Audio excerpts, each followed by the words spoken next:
மீண்டும் என்டிஏ கூட்டணிக்கு வந்து அண்ணாமலை அவர்கள் அழைத்தால் வருவீங்களா? தற்சமயம் இந்த கேள்விக்கு நான் பதில் சொல்ல விரும்பவில்லை. இல்ல வைகை செல்வன் வந்து சொல்றாருங்க, பிரிந்து போனவர்கள் வந்து வர்றதுக்கு நாங்க வரவேற்கிறோம் சொல்லியிருக்காரு.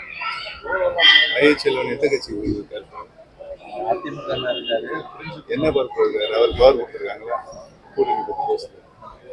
செய்தி தொடர்பாக துறையூர்ல வந்து மேற்கூரை இடிந்து வந்தது, கட்டி மேற்கூரை சுவர் இடிந்து வந்திருக்காங்க. அது விரிவான அறிக்கை நேற்று நான் வெளியிட்டிருக்கேன். பள்ளிக்கல்வித்துறை தானே. மற்ற கட்சிகள்லாம் பிரச்சாரமே தொடங்க ஆரம்பிச்சிட்டாங்க. இபிஎஸ் அவர்களே வந்து மக்கள் தேர்தலுக்கு எவ்வளவு நாள் இருக்கு? இல்ல நம்ம தேர்தலுக்கு எவ்வளவு நாள் இருக்கு? 6-7 மாதம் 7 மாசம் இருக்கு. ஏன் அவசரப்படுங்க? சொல்லுங்க. அப்புறம் ஐயா தான் சொல்லுங்க. நீங்க தான் சொல்றீங்க.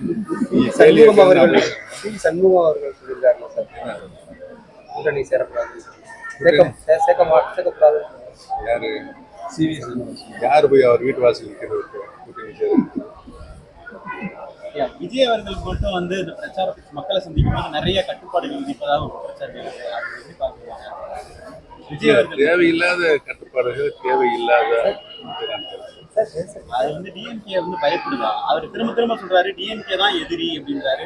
ஏடிஎம்கே அதுக்கு டிஎம்கே தான் பதில் சொல்லணும். இல்ல நம்ம ஏடிஎம்கே பத்தி அவர் பேசாத காரணம் என்ன? கலைக்கிறாரா மட்டும் அது அவர்கிட்ட கேட்கணும். நீங்க விஜய் கூட சேர்ற மாதிரி கூட ஒரு பலமான வதந்தி. நீங்களே வரதின்னு சொல்றீங்க. வளர்ந்த ஒரு அரசியல்வாதி அவர் அவர் பேச்சு எல்லாத்தையும் எப்படி பாக்குறீங்க? இல்ல, அவருக்கு மிகப்பெரிய கூட்டம் கூடுது, அதை மறுக்க முடியாது. ஓட்டுகளாக மாறுமா சார்? அது தேர்தல் நடந்து பதிவான வாக்குகளை எண்ணித்தான் சொல்லுங்க.